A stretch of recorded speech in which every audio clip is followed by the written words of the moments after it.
Okay, okay, Black Carnivore cousins, welcome. I am so glad that you are all here tonight, and so I am excited to get started.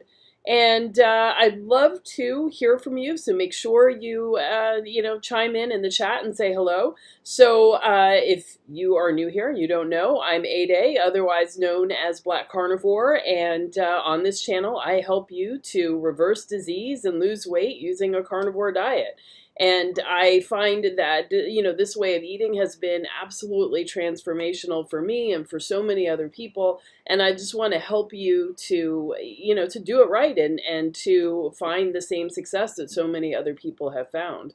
And, it's kind of gotten, there's a lot of people talking in the carnivore space and talking about what to do and how to do it and all of that.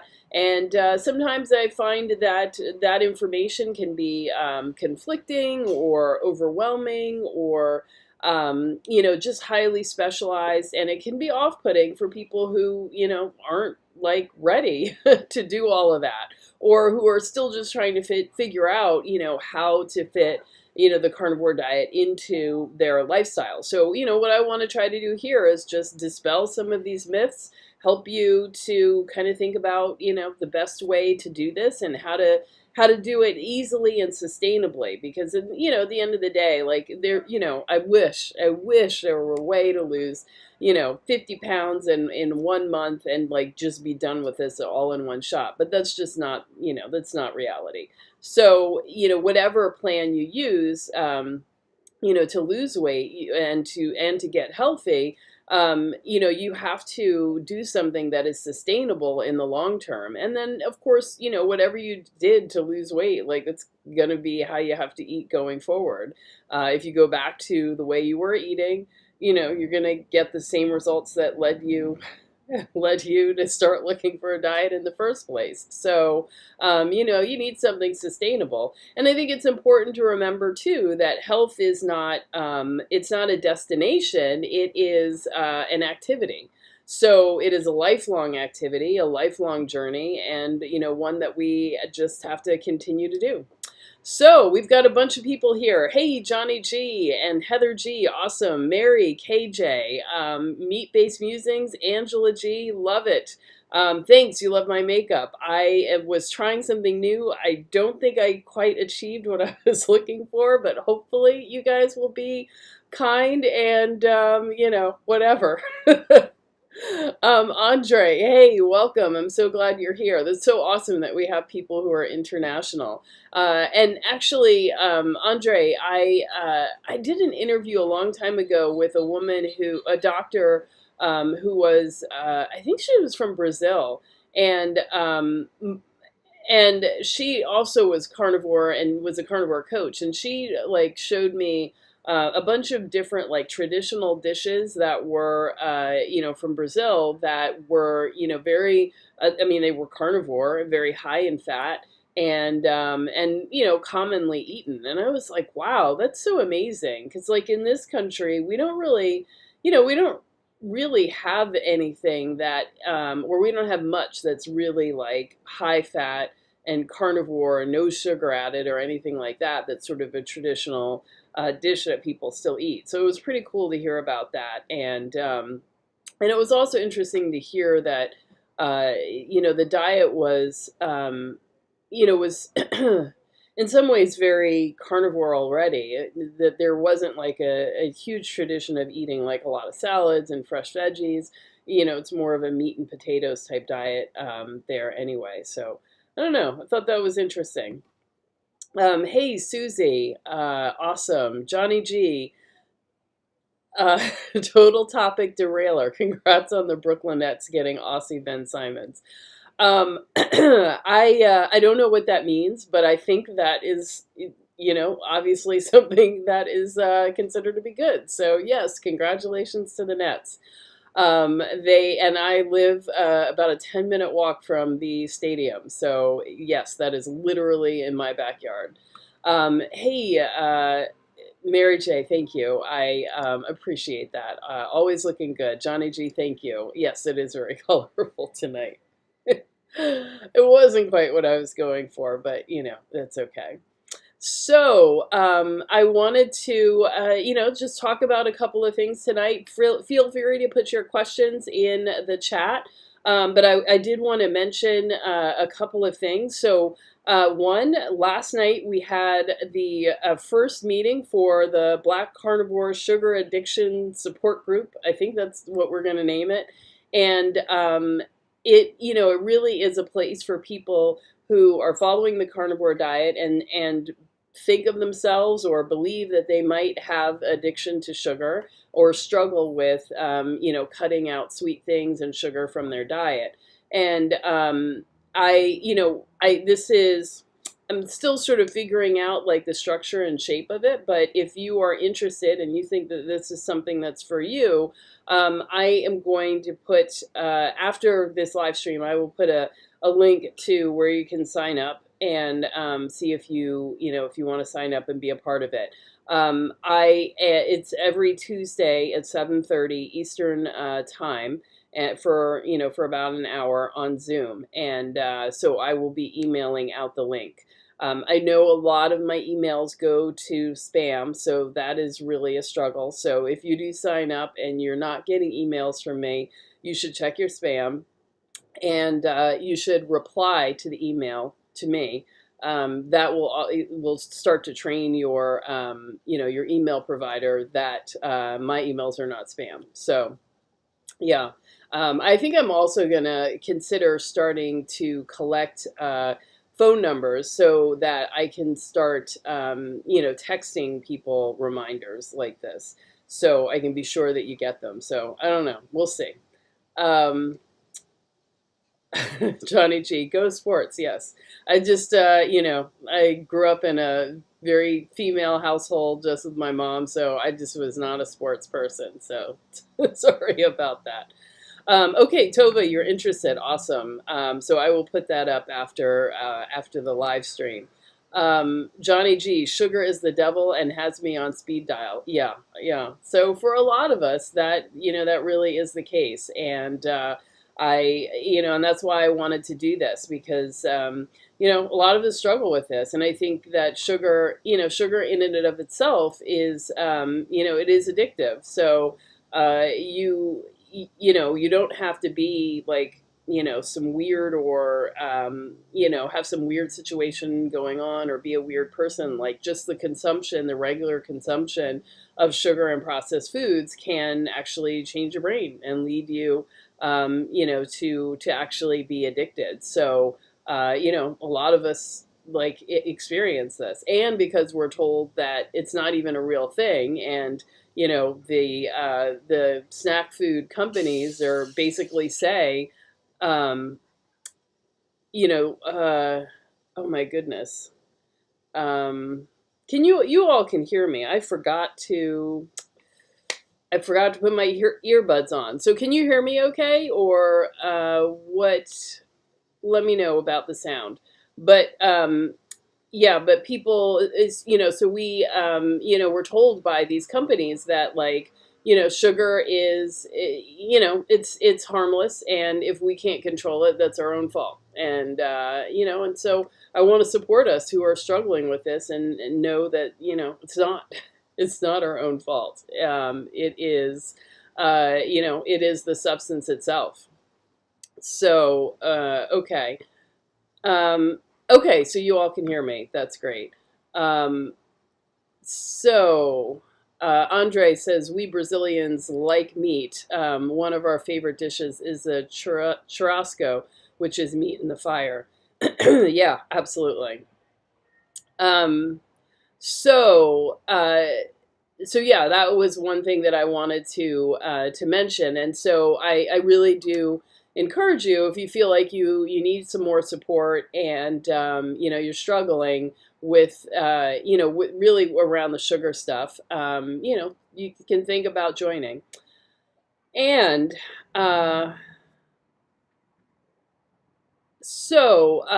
then the other thing that I wanted to mention, I don't know how many of you saw my Instagram post today, but I finally decided to try, mixing an egg yolk into coffee.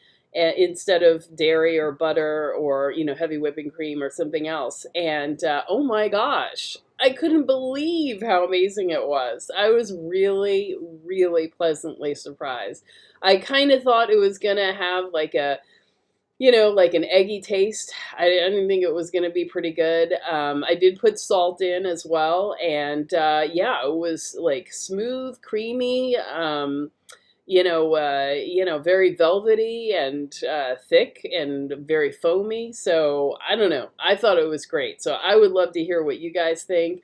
Seemed like a lot of people decided to try it today and really enjoyed it. So it was definitely a 5. I'm gonna, on a scale of 1 to 5, this was a 5. It worked out great, and so I highly encourage it. And it's a great way, I guess, to get a little bit more nutrients and protein and fat. It's good. Okay, so Pat Jacobs says, I read the book by J.J. Virgin, The Sugar Impact. It helped me tremendously. Oh, I don't know that book. I'm definitely going to have to check that out. I'm always looking for good books. So, yeah, I'll definitely check that out. Um, and, yeah.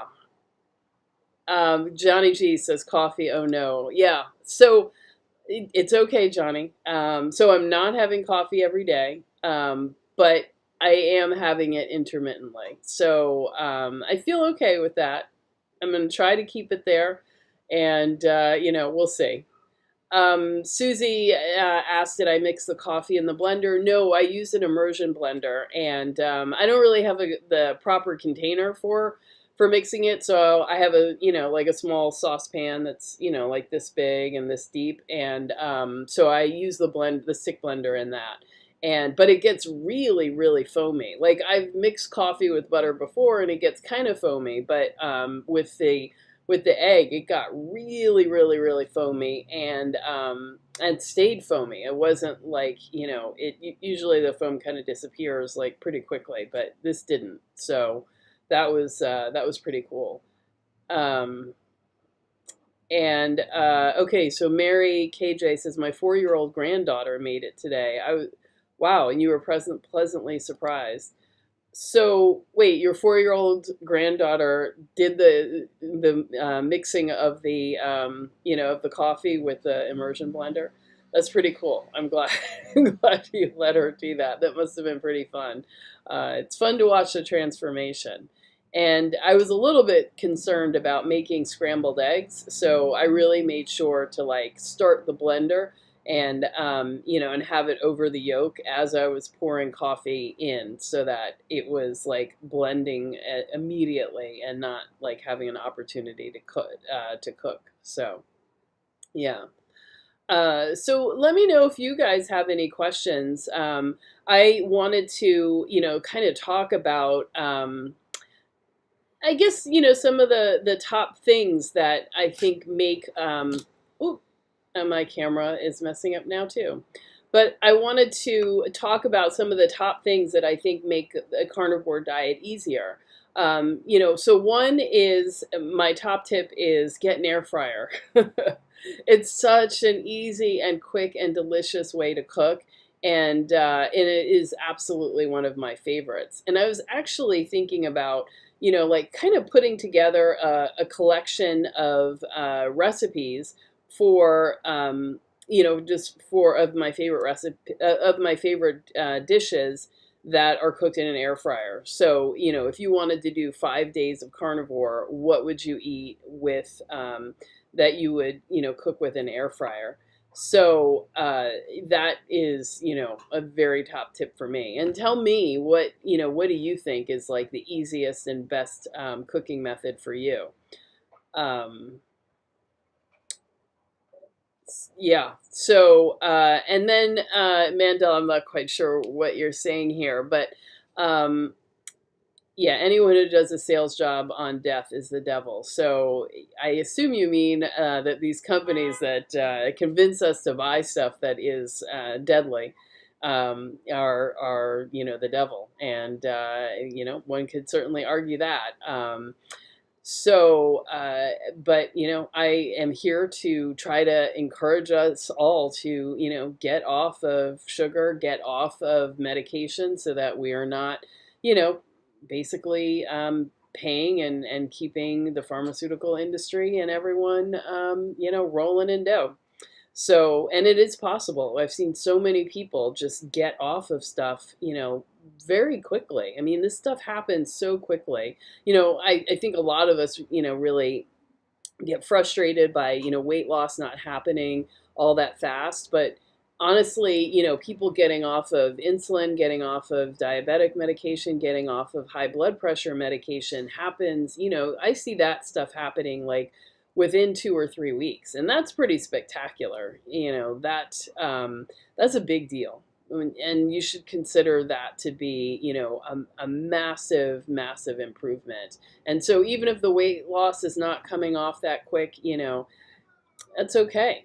It really is okay. And in fact, I'm going to publish tomorrow an interview that I did with Glenda, who, so she has brought her A1C down from, I think it was 10.1 to 5.2 in over, the course of probably 6 months.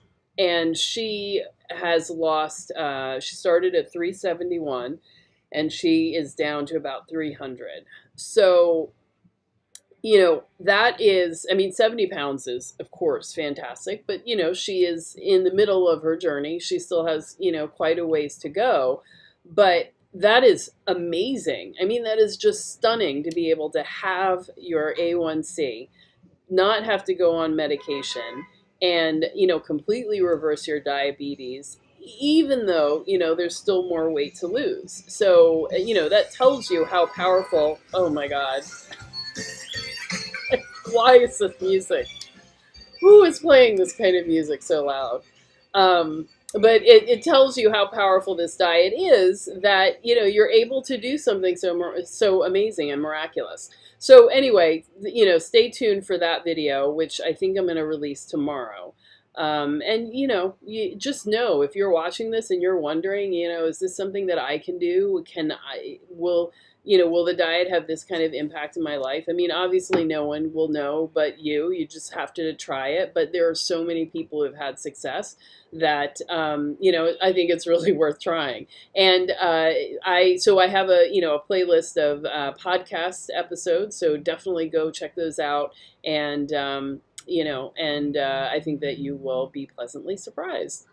Okay, so let's see what some of you were saying about your favorite cooking. So cast iron pan, but it splatters. Yes. So this is one of the downsides of cooking a lot of meat and fat, is that it is messy. There's more cleaning to do. It is not, not super clean, but it tastes good. Okay, Susie Underwood says, we oven roast and use the slow cooker a lot. I'd love to try an air fryer and make chicken or pork skins. Oh, yeah. So good. So good. Yeah. Great idea. Mandel says, do you know if anyone has anything about Ronald Reagan's jelly bean addiction related to his mental decline? Jelly bean was his gourmet dealer from 1966, and he was fit. Yeah. Yeah, I don't know, but it'd be very interesting to see. I mean,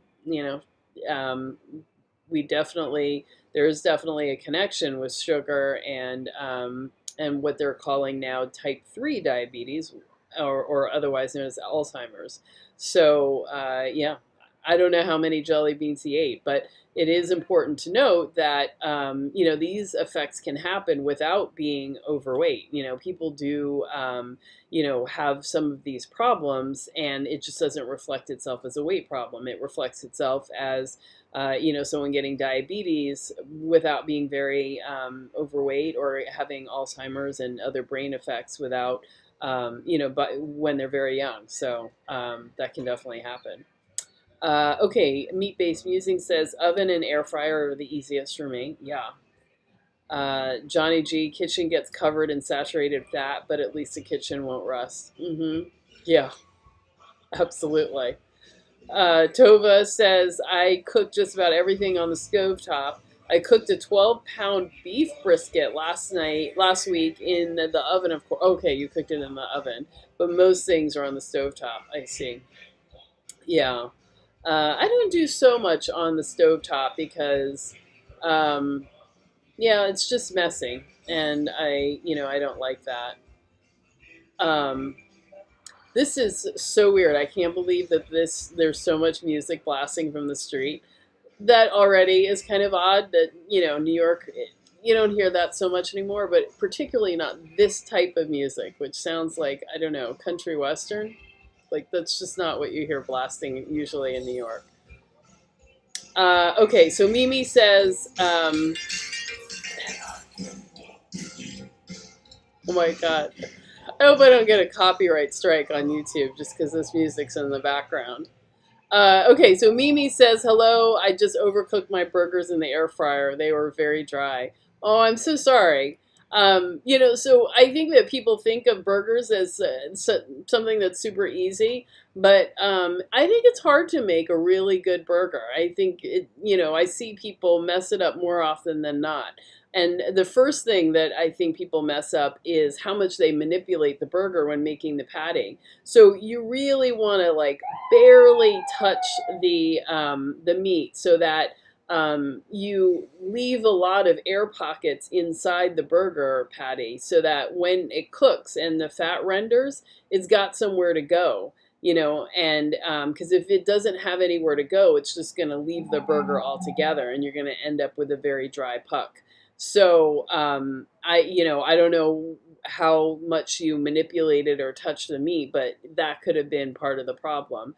And then, and then of course you don't want to overcook them and all that stuff. Johnny G says barbecue outside would have to be the best. Yeah, I would agree. If you have access to that, that's certainly the easiest in terms of cleanup, and it's probably the tastiest. Okay, so meat based musing says there's definitely a learning curve with the air fryer. And yeah, so everybody definitely look out for that video. Turn on please like this live stream right now, but also turn on your notifications so you get notifications when I put up a new video. And that helps with the algorithm, so definitely make sure you do that. Yes, Heather, thank you. Hit the like button tonight. We've got quite a few people in here, and not as many, likes. So, all right. So let me know. Oh, what did I do here? Okay. So Mandel says just baked a sliced up chuck roast. So it's the best thing you've cooked yet. I couldn't agree with you more. Chuck roast is absolutely my favorite thing. I think it's amazing.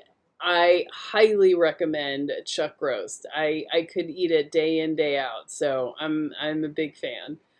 Okay, Johnny G says, why do New Yorkers love car horns so much? You're famous for it. Yes, we are.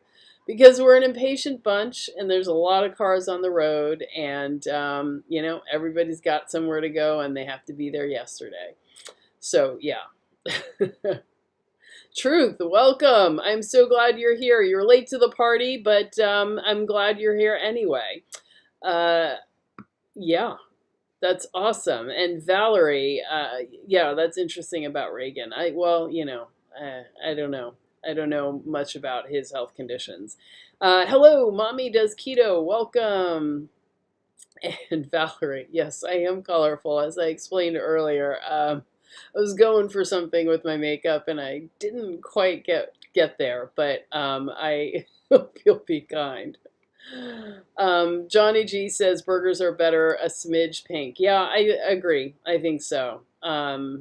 And Mommy Does Keto says you got to get fatty meat for burgers. I use 75/25 and they're juicy. Yeah, I agree. I mean, I have never seen, I mean, before I started this whole carnivore thing, like I'd never even heard of 75/25 or 73/27. I'd never heard of that. Didn't even know that that was an option.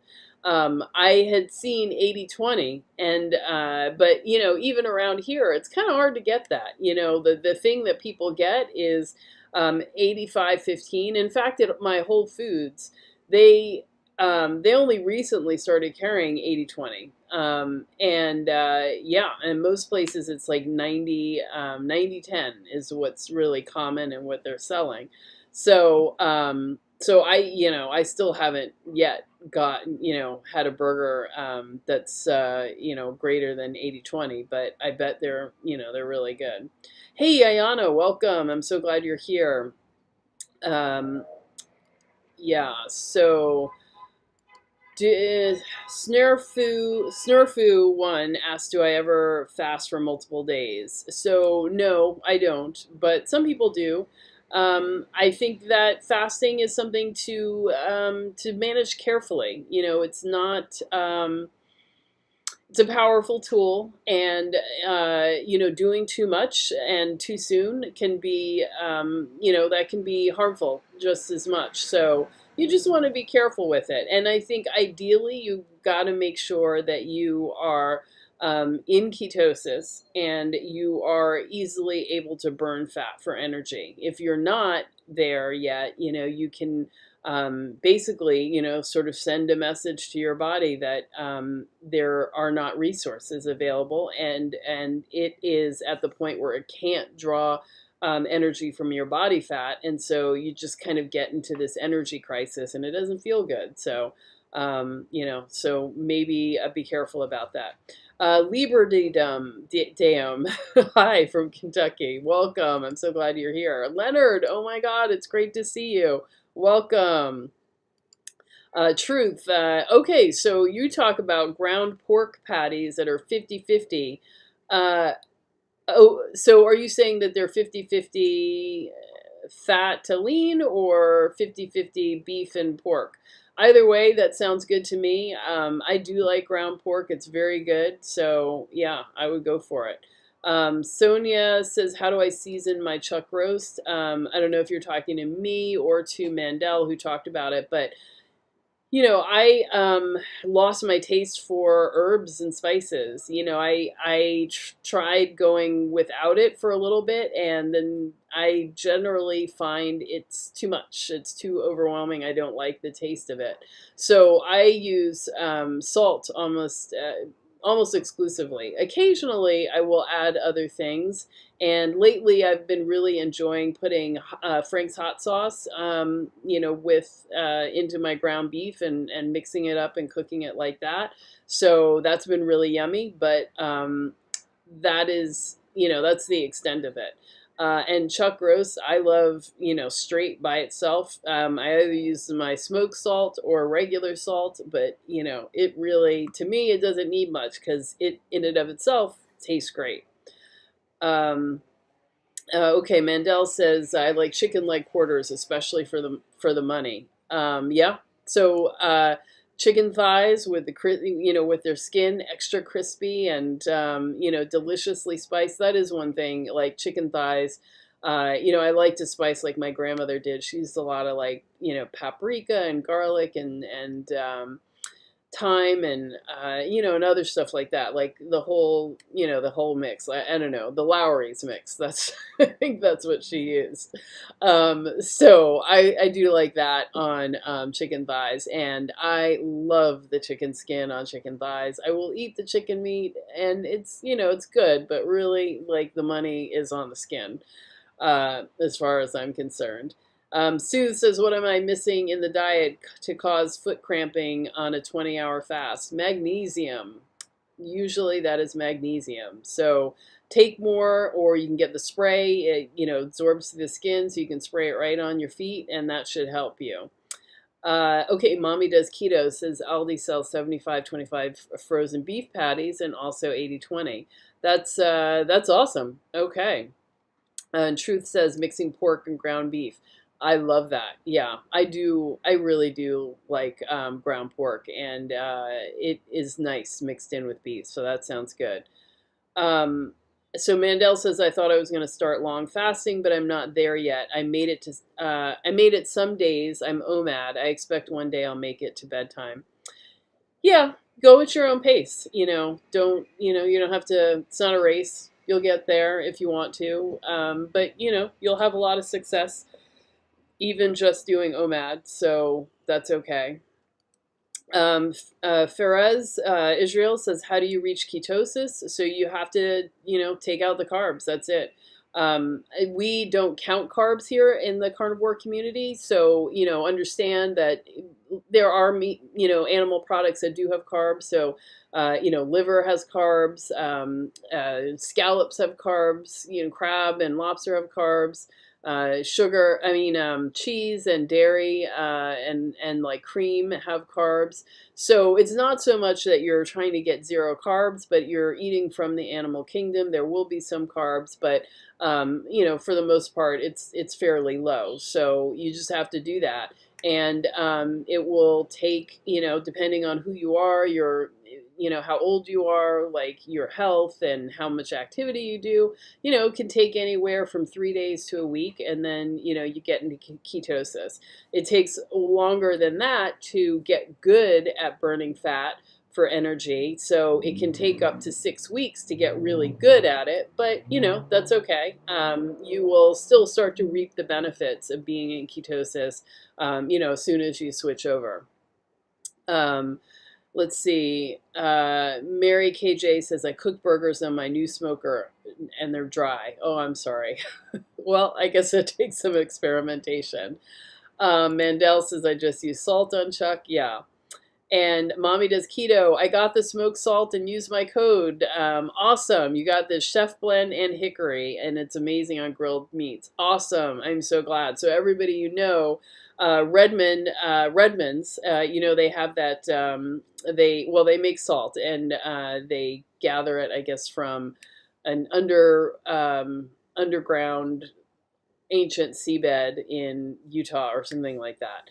And so this is supposed to be very good quality salt, and you don't have to get it, but it's nice, and some people get it.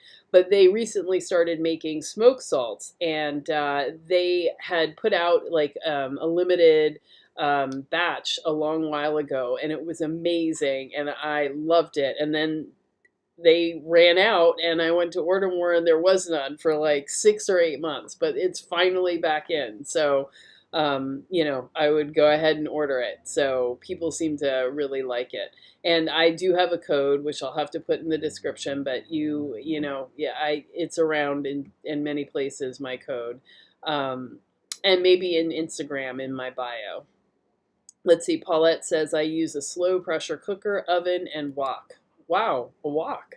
I don't think I've used one in a long time. That's awesome, though. And how do I get the skin crispy on chicken? So you got to make sure that the skin is really dry. So I dry it with a paper towel, and sometimes let it sit in the refrigerator after it's dressed and seasoned. Let it sit on a rack so that it dries off some more, and then I just roast it in the oven high, and then I turn it down a little bit, and that's how it gets nice and crispy. So good stuff. Okay, Pat Jacobs got the smoked salt too. Awesome, awesome. Okay, so it is 7:36, and we're keeping these a little bit shorter. So I'm so glad I had the opportunity to talk to you guys tonight, and I hope that that one secret was super helpful for everyone. Get yourself an air fryer. It is easy, delicious, and it's a great way to cook on the carnivore diet. All right, everyone, I will see you next week, and I'm looking forward to connecting again. All right, good night.